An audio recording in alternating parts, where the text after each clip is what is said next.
Radhe Radhe Govinda Govinda Radhe Radhe Radhe Govinda Govinda Radhe.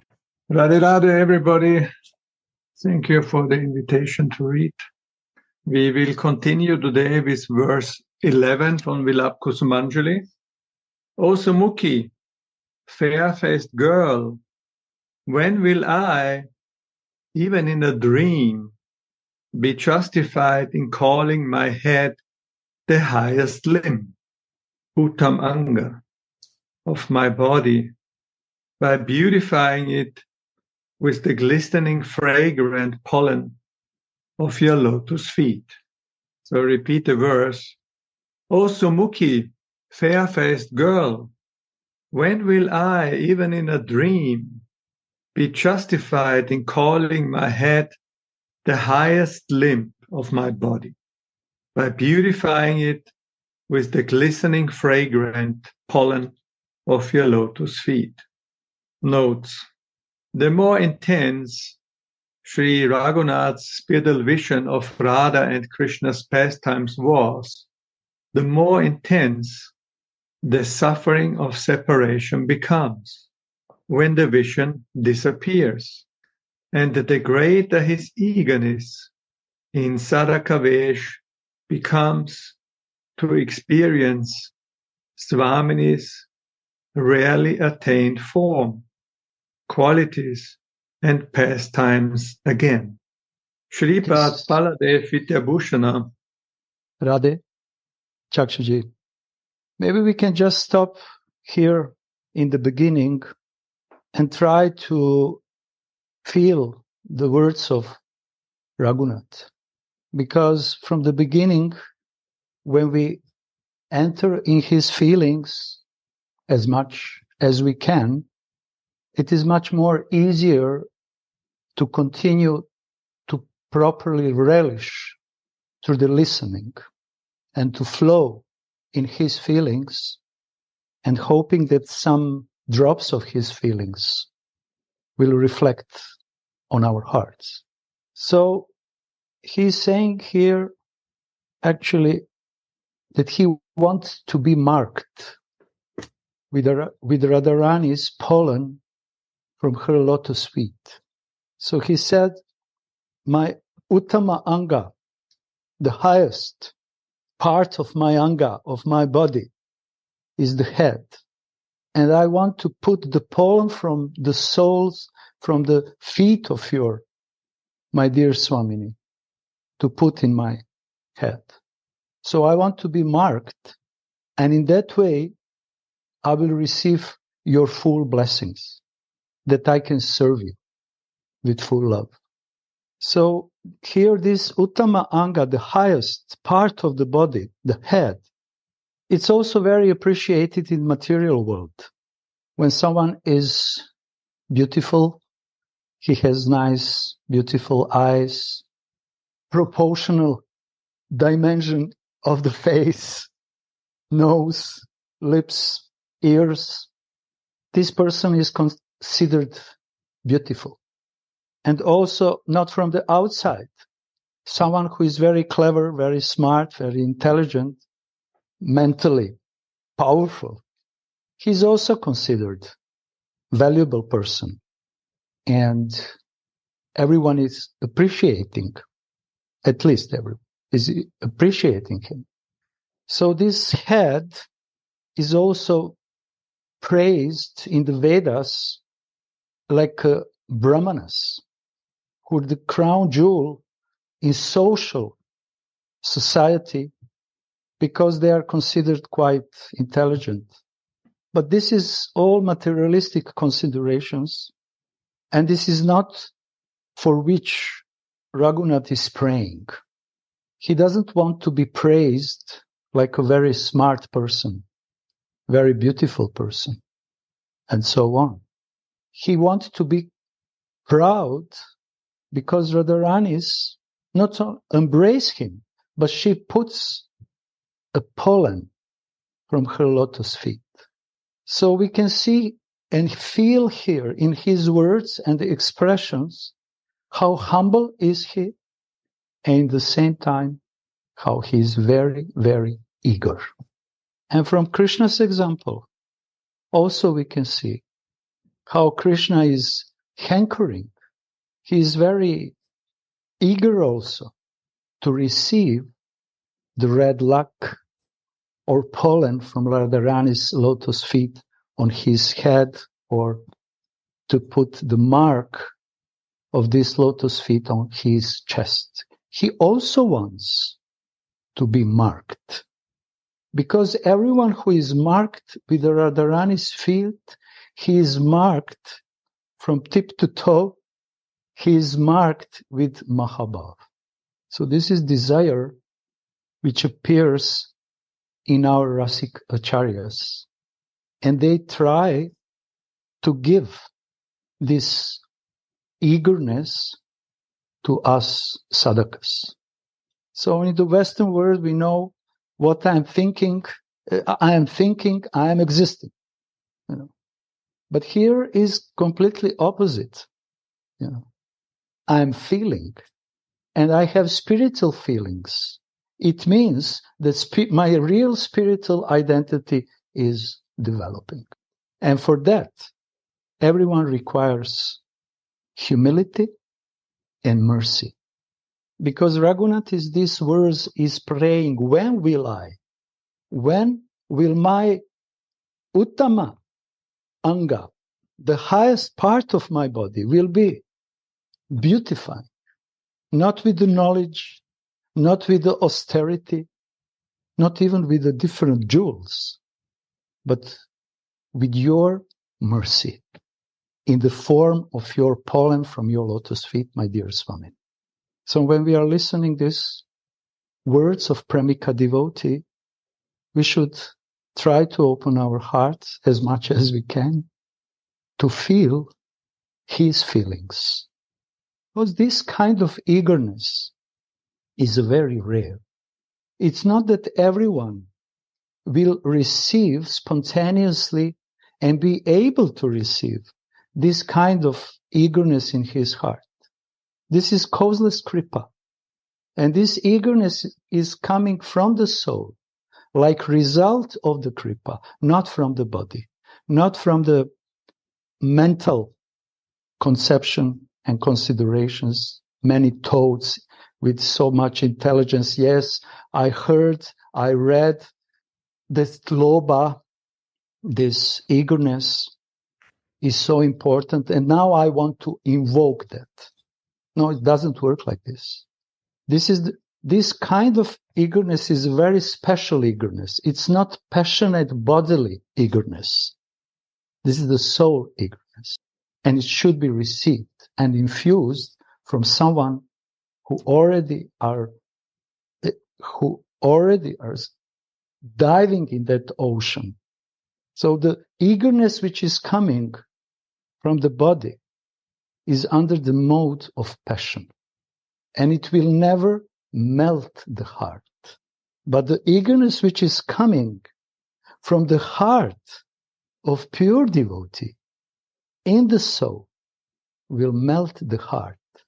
And because of the heart is more melted, eagerness will be able to be more intense, and automatically humility, parallel, hand by hand, is going.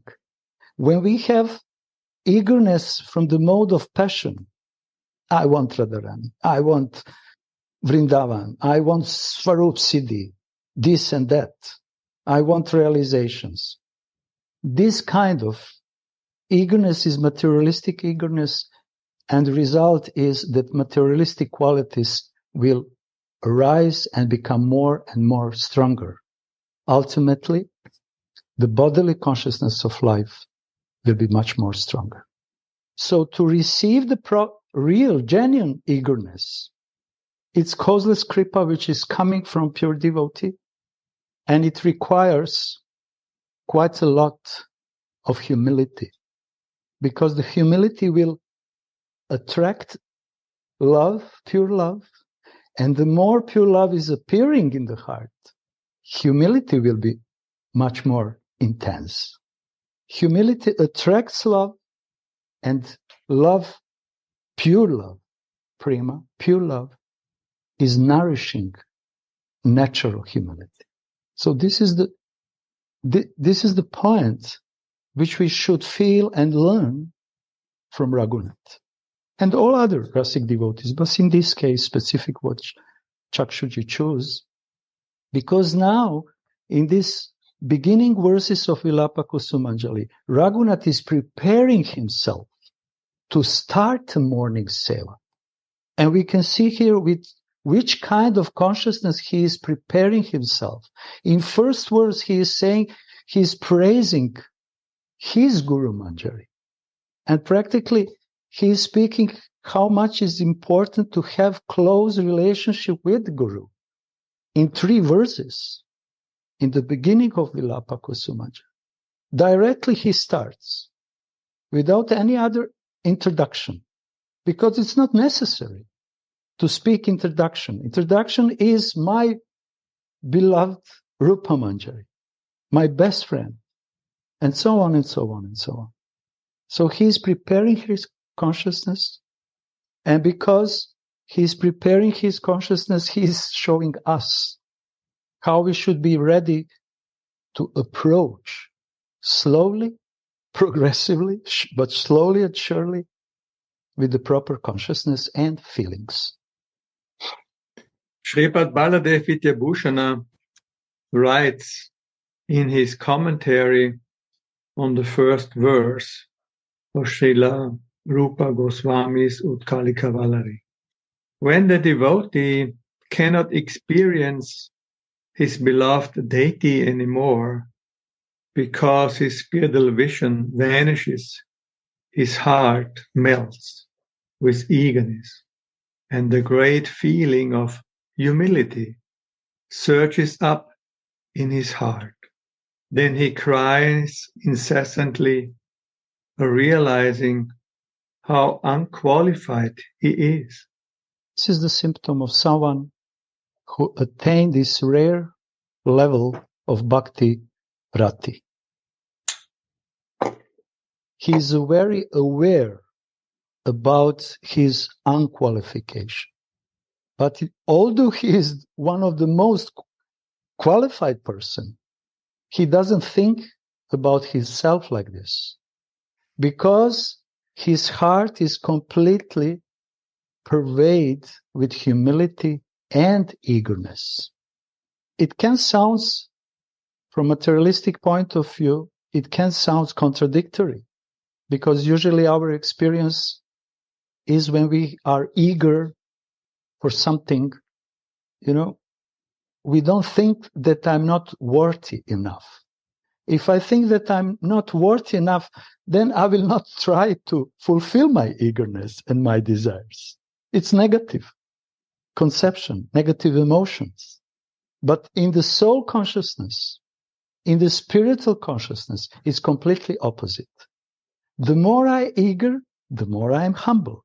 The more I humble, I feel that I'm unworthy. And this unworthiness brings me to another level of more intense eagerness. So this is the reason why people who are so absorbed in jnana cannot understand the bhakti. Because bhakti is not something to understand. Bhakti is something which we have to relish through loving relationship. Radhe, Radhe. Please, Udavaji, help me. Jai Shri Radhe, Jai Gurudev.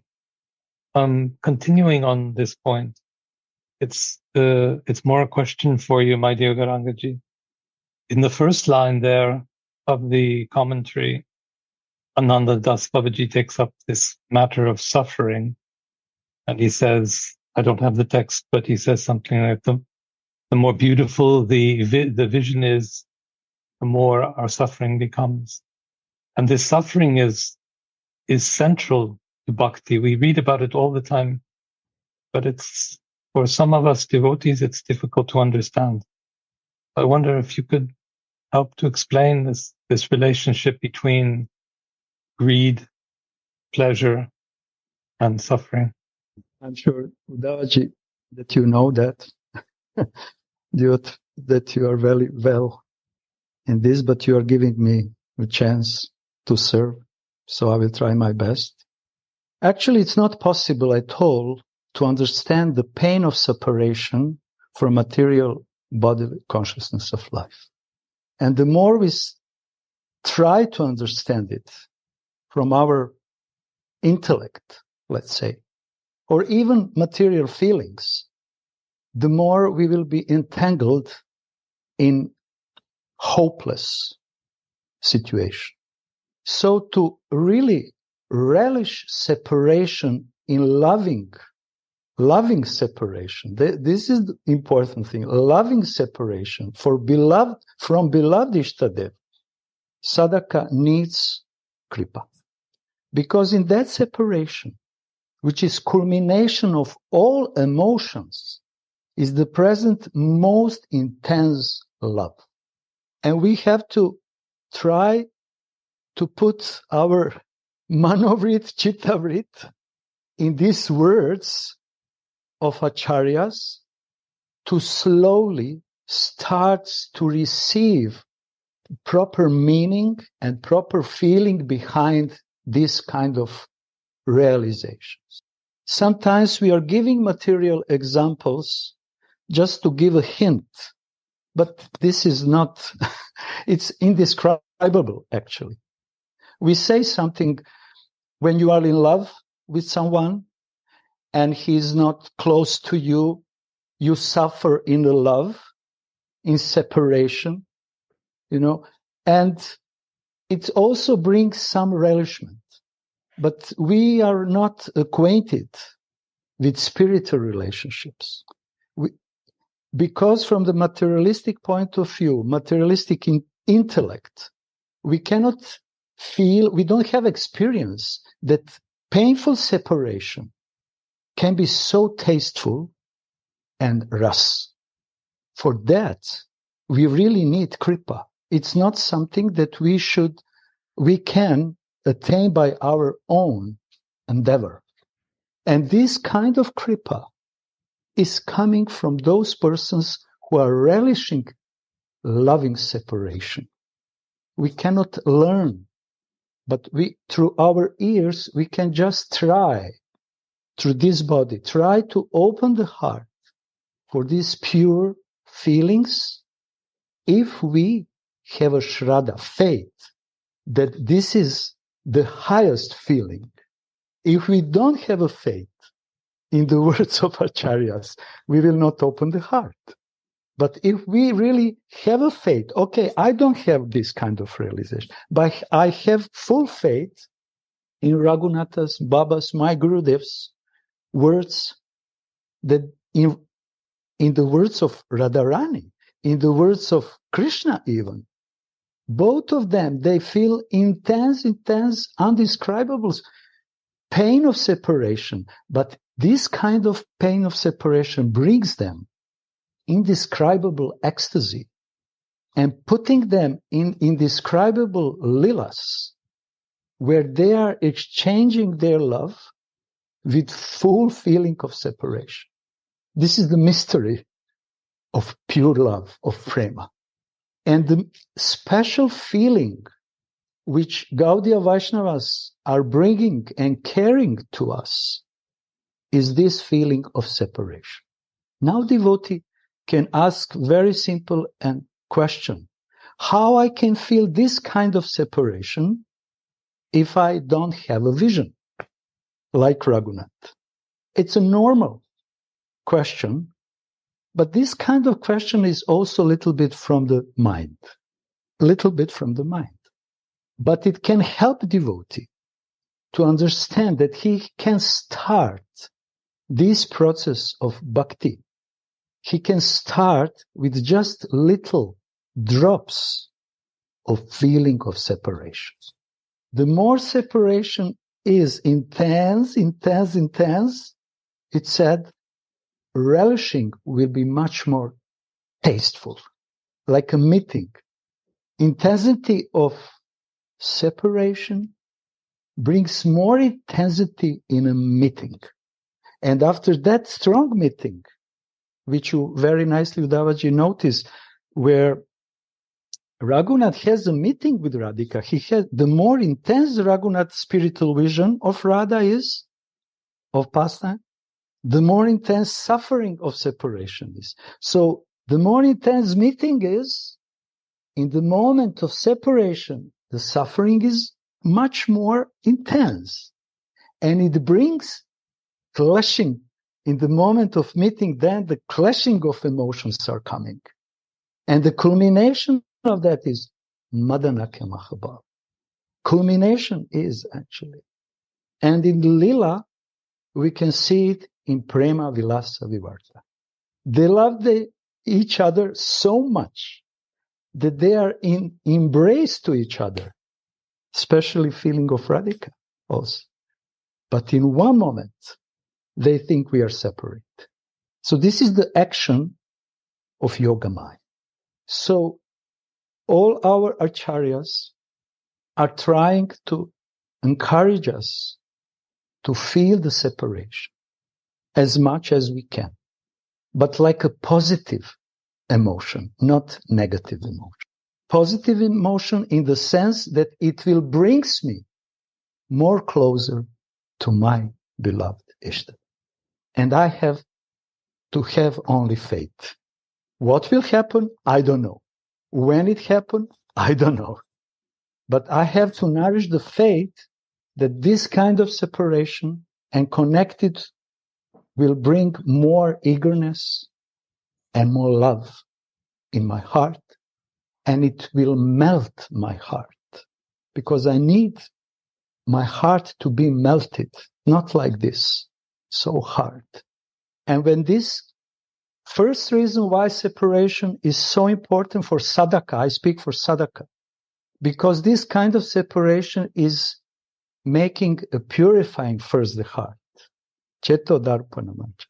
When devotee is chanting, he should feel some separation, at least a little bit, because this is the sign that he really wants to attain a goal. If he doesn't feel separation, okay, I am indifferent.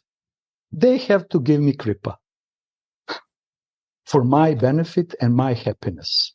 You see, it's completely materialistic way of practicing. So the meaning of separation is really to purify our heart. And there is one also Prabhupada said in one place, I think in one lecture, he said why cultivating the mood of separation is very important. Because it protects devotee from mentality of prakrita sahajya, prakriti, materialistic. The mood of separation, real mood of separation, when he is connected with the separation of rasic devotee, protecting myself to not speculate, to not try to imitate with my body, but just to be humble, determined, and patient. But if we cannot tolerate separation, natural reaction is that we want to become something more than we really are. This is another moment in sadhaka's practicing also separation. Many things can be said. Really many things. So Can learning, just a question because your words, as always, go straight to our hearts. So you begin the melting process, and we're very grateful to you for this. But what I understand you saying is that the default position, the basic constitutional position for our spiritual practice is longing. That's what I understand you saying. That the basic position for bhakti, for our practice, is longing. Not having, but longing. Being in the longing. This is sadhaka. Sadhaka vesh. And from sadhaka vesh, the words is starting, when will I? So this is sadhaka. Raghunath understood what he lost. And natural praying is, when will I, even in a dream? This is, I didn't want to speak about that now, but it's coming. Even in a dream, what does it mean, even in a dream? Maybe in my awake state of consciousness, I cannot think on you. But be merciful to me that even in a dream, I don't want to dream foolish things. I want to dream you. Another way how we can understand is also, I'm so thinking intensively in my awake state of consciousness that I don't want to lose this kind of thoughts and feelings during my sleep, because I have to rest this body at least few hours, but I don't want to waste a second without thinking and feeling on you. So please, now the moment is very important. Please appear in my dream. I need your kripa also that you appear in my dream. When Radharani appears and Lilas appears, Guru Manjari, Gurudev is appearing. It's not ordinary dream. This is the dream which is nourishing devotee's heart and consciousness. Spiritual, another way. Yes. It's the dream. It's the dream of what is real. Yes. So he said, when in a sadhakavesh, even in a dream, when I have to sleep, I want that by your mercy, I justified my uttama anga with your this beautiful, shining, merciful pollen from your lotus feet. So this is the expression of deep, pure, loving emotions of Raghunath, who never forgets that he is a Tulasi Manjari. I don't know what Gurudev will say. It will be so helpful and nice. Srila Raghunath Das Goswami is exactly in that situation. In his Svarupavesh, he says, "You're rarely seen directly. Will I, at least in a dream, be justified to call my head the highest limb of my body by wearing the fragrant pollen of your lotus feet on it? Only when it wears this fragrant pollen, my head is justly called my highest limb." You hear the words wearing. I want to wear. I want to vesh, the dress of your nectarian pollen. This is my ornament. This is my dress. I want to wear, not only just to put on my head. I want to wear and to accept. I want to be completely naked and aware to wear your pollen over all my head and actually all over my body. Because this pollen is your Mahabhav. And I want this kind of dress. I want to wear this kind of dress. This is my ornament, your Mahabhav. And in that moment, I see myself like embodiment also of that Mahabhav in the bud form, wearing Radharani's clothes, prasad which she gave to Sadhaka through Siddha Pranali, is the most valuable and precious thing. And this is Kripa. Because these cloths, this pollen, these ornaments, they are Mahabhava because they are touched by Mahabhava.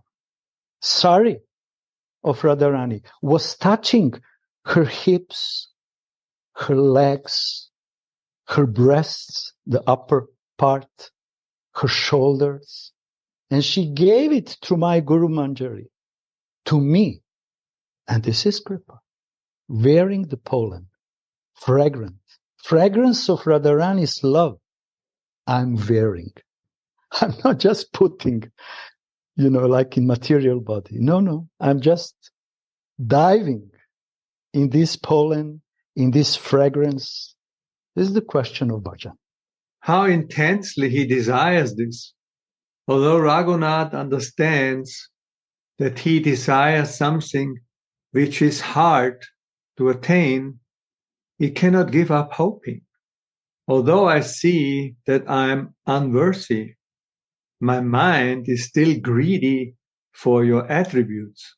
Although he sees that he is completely unqualified, his mind is still illuminated by the hope for getting their sweet mercy. Here again is mentioned one symptom of bhava, one symptom of eagerness, one symptom of real, genuine eagerness is humility. But another symptom is hope. So this is the target for us sadhakas. This kind of eagerness, this kind of hope, and this kind of humility. This is our target. For Raghunath, this is the normal position. But by listening, we sadhaka, we have opportunity to target our mind and heart on his attainment. So he said again, although I see, I'm completely aware that I'm unworthy. Rupa Goswami is also saying this. All other Goswamis are saying this. Why he is saying this? It's natural humility. Words of someone who is mood of natural humility. But he knows so many advanced devotees cannot approach Radha Mohan in Vrindavan. So who am I and where am I comparing with them that I have this kind of desire, but I cannot help myself? I simply have this kind of greediness. And this kind of greediness is coming from Radharani and her maidservant.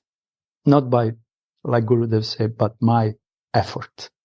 Srila Rupa Goswami wrote in Utkalika Vallari, O King and Queen of Vrindavan, although the greatest souls were not able to get your direct audience for even a moment, this fallen soul desires it, swallowing his fear and his shame. But what is my fault in this, who will not be intoxicated by the ever-fresh sweetness of your qualities? I swallow my fear. I swallow my awe and reverence towards you. I swallow all conception that you are Supreme Personality of Godhead and Goddess. I swallow my unqualification. This is the sign of absence, of someone who doesn't have false ego. When real, genuine greed appears, this kind of person doesn't care about anything. Is it proper? It's not proper. It's okay or not okay. Is it according to the Shastras or not? Maybe I will end in the hell. I don't care for that, because greed is my inner power, which is bringing me to attain that goal. And if I cannot attain that goal, I don't care for anything else. You can offer me whatever you like.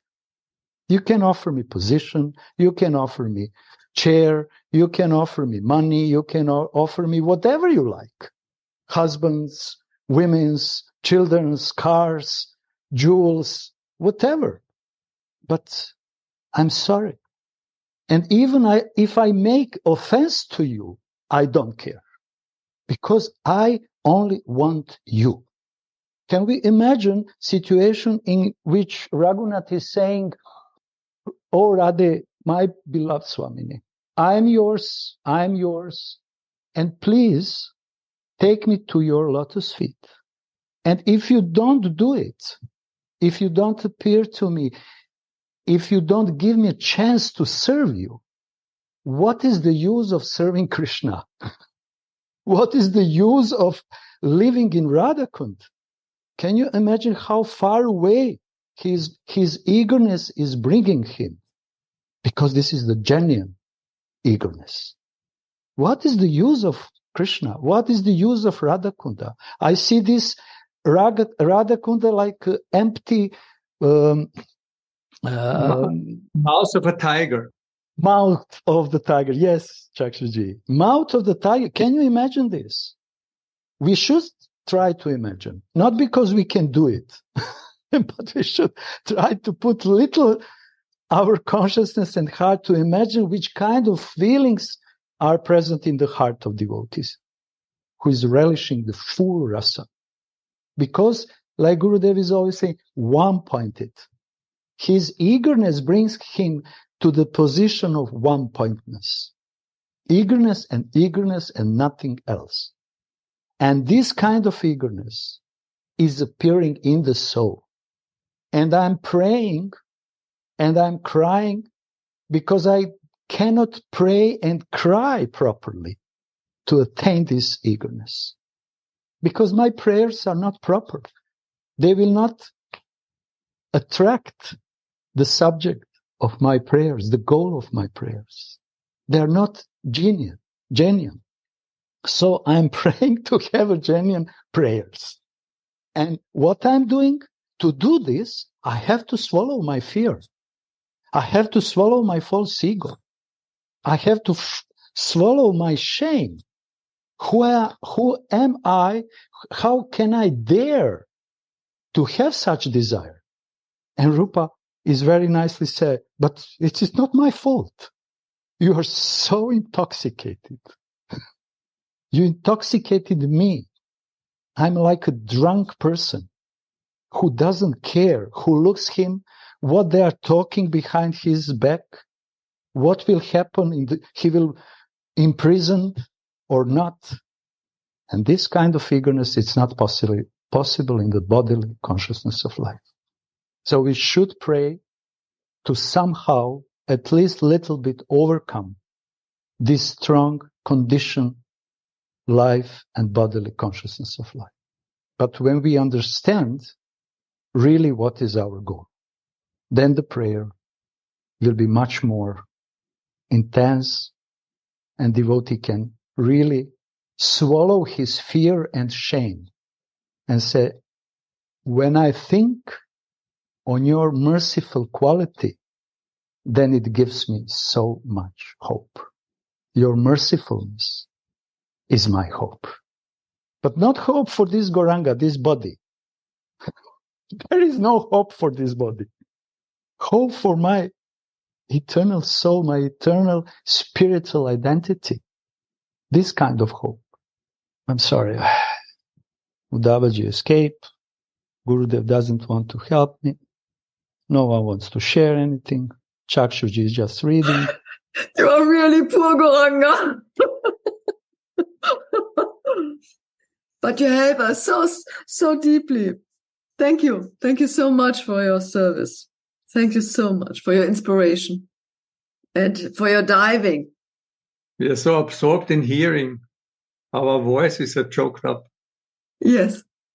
It's not fair, my dear. Sri Raghunath's heart is greatly agitated when he relishes Srimati's sweetness and beauty and the sweetness of her attributes and pastimes. And now comes a very interesting comparison. Just as Agastya Muni once drank the water of all the 7 oceans, Raghunath Das eagerness now also drinks the ocean of his patience and dries it up completely. Can you repeat this? Raghunath Das's eagerness drinks the ocean of his patience and dries it up completely. So it's mentioned here the quality of Raghunath, and one of his quality, devotional quality, is that he's the ocean of patience. He's not ocean of rush. He's ocean of patience. But his strong eagerness ultimately burst out from this ocean of patience and dried up completely that ocean. And he said, now I cannot survive. Please, please be merciful. Because I know that in your appearance, my dear Radhe, there are 7 oceans, at least 7, unlimited oceans, but at least 7. Compassion, sweetness, elegance, your loving pastimes, your motherly affection. All these feelings are like oceans.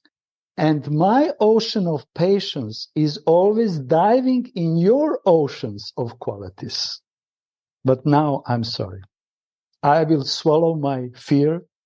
I will swallow my shame and unworthiness, and I will cry to you with full hope. Please help me. Patience, it's one of the very important quality of devotee. Because of the patient, devotee is helping his heart to condense more and more and more and more pure feelings. And in one moment, like in this steam pot, how we call it, this condensed, patiently condensed emotions will burst out. And for that, we need to hide patiently our emotions. And we can learn from our Gurudev and from all other acharyas. They just open a little bit, but they close immediately with so many words, other words, activities, confusing activities, because they're hiding that. The expertise of the Acharya's bhajan can be seen in the sweetness of their activities. Sadaka rupena, siddha rupena, chatrahi. Outside activities are the result of inner bhajan. And inner bhajan is visible in external activities. They are going hand by hand together.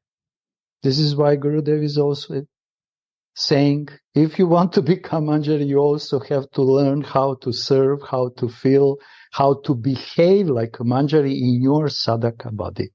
And this is very difficult for us. But this is our practice. It's not practice, to wake up in a 3 morning, chant 2-3 lakhs. Behavior is the practice, real practice, inner practice. And like many times Gurudev is saying, then from the power of your bhajan, intensity of your bhajan, other things, favorable and unfavorable, will also sit in the proper place. And we can see from example, this is the reason why we need living example.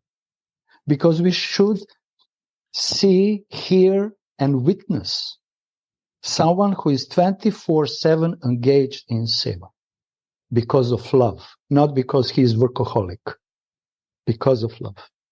We need this living example. And this living example will penetrate in our heart, even unconsciously. When a person on the devotional path is attacked by Maya, he will commit offenses and he won't be able to relish the joy of devotion. How sweet are the teachings of the Acharyas. When prasad is being taken, they say, beware of saints. Don't become immersed in enjoying the tongue now. Remember that you are here only to taste the remnants of the Lord's foodstuffs. In this way, all physical activities like sleeping and eating should be performed as items of bhajan. When these things are seen as worldly activities, the devotee is deceived. Same activities. Eating, sleeping, working, whatever, taking care about kids, parents, wives, maintaining the car, same activities. If are done with the mood of service, for beloved Ishtadev, our devotion, and the same activities in the absence of that mood is actually Maya, shortly to say. Same activities. In one way, this is the mystery of bhakti, but in another way, this is the simplicity of bhakti. In this verse, Sri Raghunath prays to the lotus feet of Srimati in his Svarupa Vesh. How sweetly he addresses her with Ai Sumukhi. How many sweet leelas he remembers when he sees her beautiful face. Krishna is the amorous Dhira Lalita hero, who is carefree and controlled by his sweethearts. He is not encumbered with maintaining the world. Day and night he plays with Radha in the groves of Vrindavan. In this way he makes his adolescence successful with his love sports. Just like Krishna, Radha is also always absorbed in pastimes.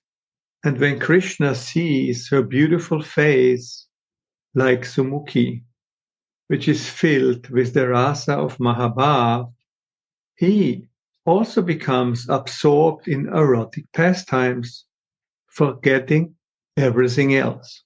Krishna is forgetting everything else when he is embraced by Radharani. When he sees just this beautiful Sumukhi, such a fair-faced girl, full of emotions, he forgets everything else. He forgets everyone else. So what to speak about Jiva, who received this kripa to hear Radharani's voice. He forgets immediately everything, all other sounds. When he sees the face, he forgets everything.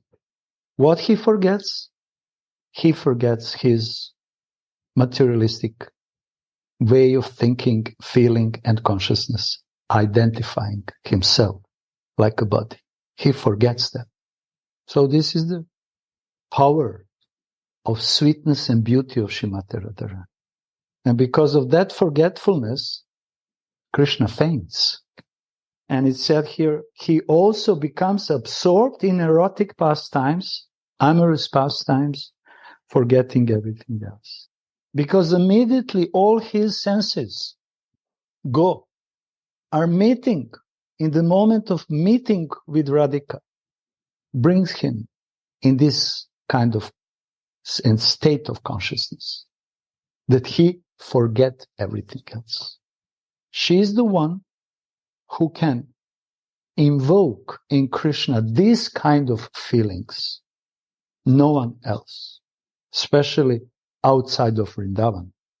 All different Radhika's expansions, they can come together and they cannot evoke the drop of this intensity for amorous pastimes in Krishna's senses.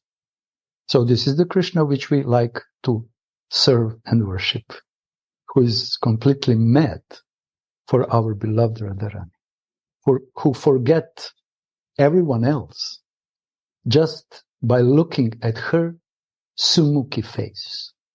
Their exquisitely beautiful faces that carry a gold and blue luster are beautified by ornaments of ecstatic love. Their complexions are golden and blue, and their garments are blue and golden, showing that they carry love for each other in their hearts, and they are yearning for each other. They are yearning from each other, and they are feeling so intensively each other that in one moment their feelings are becoming like a one. And this kind of pure love, Rasikacharyas are calling pranay, oneness in the heart. They're so close, intimate with each other. They are becoming one, not in an impersonal way, but one in the same feelings, rhythm of the heart. And the sign, outside the sign, that they are always in this pranay mood, actually, even when they are separated, is that Radhika is wearing constantly and very often blue sari on her Mahabhav body, and Krishna is wearing yellow golden dhoti around his hips. Because in that way they are showing, I'm always thinking about my beloved. I'm putting her clothes, I'm putting his clothes, the color of his body, his emotion. I'm putting all around myself, and I feel his fingers, the touch of his hands, embraces, kisses, all over my body. This is the sign of pranay.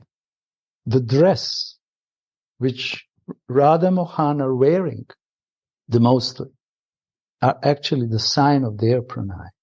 With his mother, he is a child.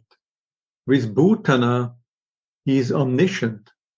And with Radharani, he is ignorant, mukta, or enchanted. When he lies in her arms in the kunja at daybreak, his godhood is swallowed by Radharani's Mahabhav. You see, because of the Krishna, Radharani, Krishna swallowed his own identity like a supreme personality of Godhead. In the same way, Rupa, Raghunatha, they are swallowing their fear and shame to approach with full eagerness and hope to Radharani. It means no one can hold any other identity in front of Radharani than his natural swabhav, natural identity. Krishna is swallowing. It means that he is forgetting. He doesn't care anymore that he is supreme person in other places than in Vrindavan, that he is supreme personality of Godhead, and that others are worship him. He doesn't care about that because in Vrindavan he is Dhira Lalit, enchanted, intoxicated with Radharani's sweetness, beauty, and love. The parrots sing in the trees, and he doesn't even remember that his mother may be wondering where he is. He doesn't sleep. This is called rasalasa, divine romantic fatigue. His absolute knowledge is then pervaded by Radhika's absolute love. Radhe, again, his absolute knowledge is then pervaded by Radhika's absolute love. So, absolute truth is condensed, like Gurudev was emphasizing so much the last days. The essence of absolute truth is actually absolute love, not absolute knowledge. And someone who has absolute love automatically has absolute knowledge. So, absolute truth is complete only in the form of absolute love.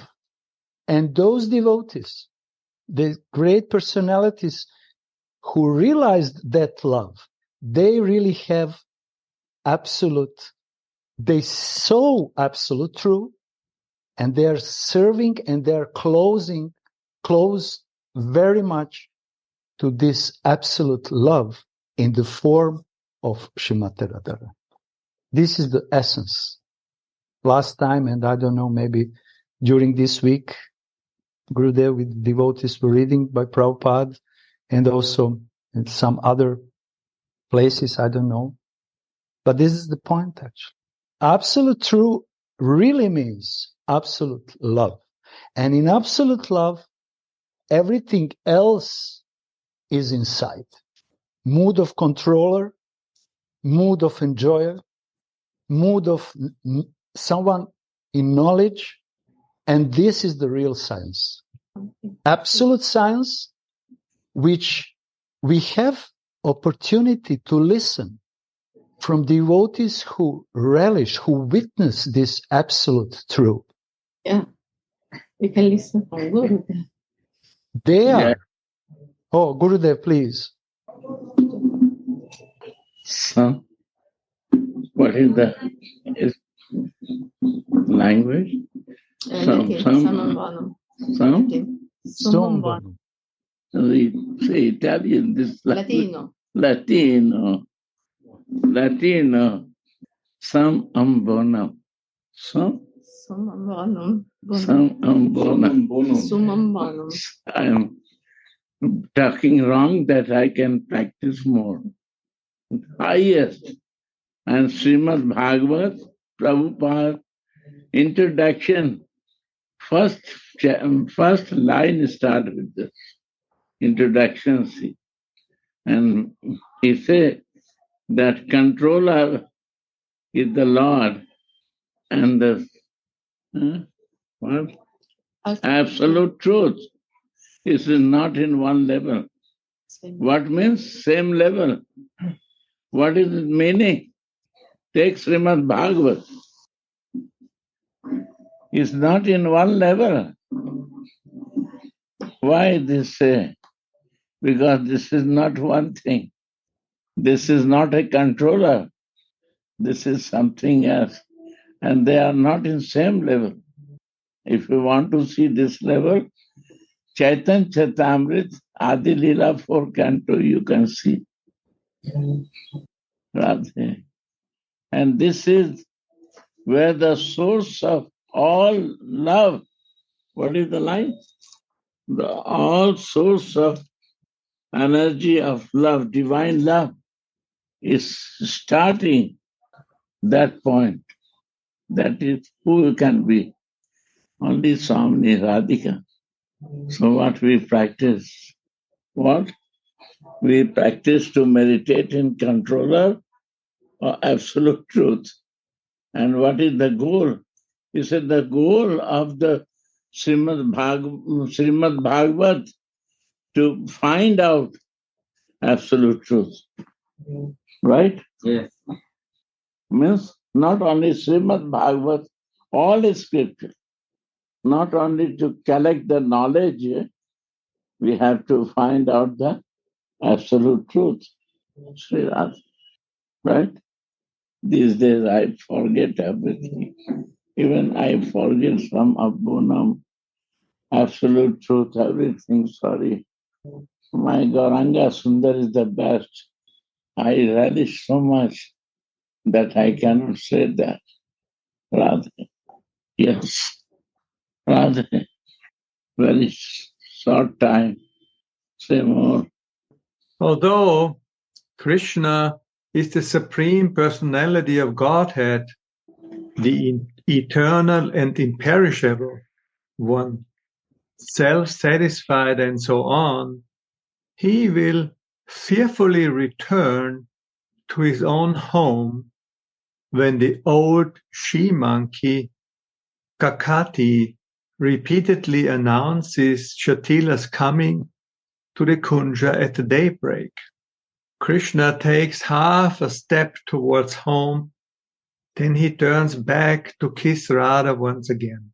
Streams of tears glide from their eyes as they look at each other's faces. The Sakis are crying. They can also not move. Radha and Krishna fearfully look at each other with anxious eyes, while their clothes and their flower garlands fall off. After taking off their ankle bells and other ornaments, they both anxiously go to their own ways, constantly looking back at each other until they cannot see each other anymore, drenching their clothes with their tears. Which other lady love can create such a thirst in Sri Krishna, the transcendental Cupid of Vrindavan? This cannot be understood without having devotional experience. being in a mundane consciousness. Sri Shukadev says, beware, O devotees, he who maddens the whole world is not the ordinary Cupid. He is the spiritual enchanter of Cupid, the Kamagana Vigraha, the embodiment of intense desire. So I just want to say shortly and quickly. Shukadev Goswami, Shukadev Goswami is warning the listeners and readers of this kind of subject. Because the loving amorous pastimes between Radha and Krishna in Vrindavan are like a human, Nara Lila. But if we are not aware, and this is why reason he is saying, beware, that they are transcendental personalities and their love is completely transcendental, pure, above all material considerations, and they are loving sometimes very erotic pastimes. They are not belonging at all to the humans. We cannot compare with the humans this kind of pastimes. We will drink the salty oceans. And this is the reason why it's said that one of the oceans of Radharani where she is swimming is the salty ocean. Salty ocean can refresh the person. By looking to that ocean, some peace of mind can come and senses. Some relaxations can come. By listening the waves of ocean, person can feel some pleasure. But if he starts to drink that ocean, he will start very sick and very soon die. So by imitating the pastimes of Radha and Mohan and putting them down on the ground without awareness that they are always pure and transcendental, devotee can come in the trap and he can kill his spiritual life. So it's always very good to remember that all these beautiful, sweet, enchanted pastimes between Radha and Mohan are meant for the soul, not for this body. And they are transcendental, like the soul is transcendental. So the tendency of the conditioned person is to forget it and try to understand and feel through his own materialistic senses these loving pastimes. But this is like drinking the salty ocean. And sadhaka should always remember and be aware. No, this is not. If I don't understand, it's okay. It's better to don't understand than to wrongly understand. Because it's very difficult to correct wrong understanding. If someone doesn't understand, time will come, he will understand and feel. But it's very, very difficult to correct wrong understanding and approach in sadhana. And for that reason, we should learn how to properly follow anugatya, the feelings, thoughts, and activities of perfect devotees. I just wanted to say, because it's here in commentary. Maybe it's too long. Chakshuji, as you like. Gurudev and others. Yeah, we can finish here because anyway we have... Gurudev said 1-2 lines more, please. Srila Jiva Goswami writes in his Doshani commentary on Srimad Bhagavatam, verses 10:32-2, Pradyumna, who belongs to the Chaturvyuha, the quadruple phalanx of Lord Vishnu in Dwaraka, is directly Cupid, the god of love. And Sri Krishna is again his origin, just as the power of seeing is the origin of the eyes, or the eye of the eyes. So Sri Krishna is the inciting power of Cupid, the one who agitates even the mundane agitator Cupid with just the slightest drop from the ocean of his all-enchanting power. So who can overcome Monday Cupid? No one, without special mercy of possessor of that Cupid. But Radharani's maidservants? But the Kinkaris are serving her who enchants even him. Jagat Mohan Krishna Dahara Mohini. Krishna is the enchanter of the world, but Radha enchants even him. Being thus enchanted by Krishna, finally assumed her mood and complexion. Sri Lochan Das Thakur sings, he meditated on Radha with his heart. That can be proven by his appearance with his golden body. Which surrendered Kinkari will not be eager to attain such a sublime service. Why does Krishna stand in his threefold bending form? Just to be able to touch Radhika's shirt with his heel. Only the Rasika devotees know this.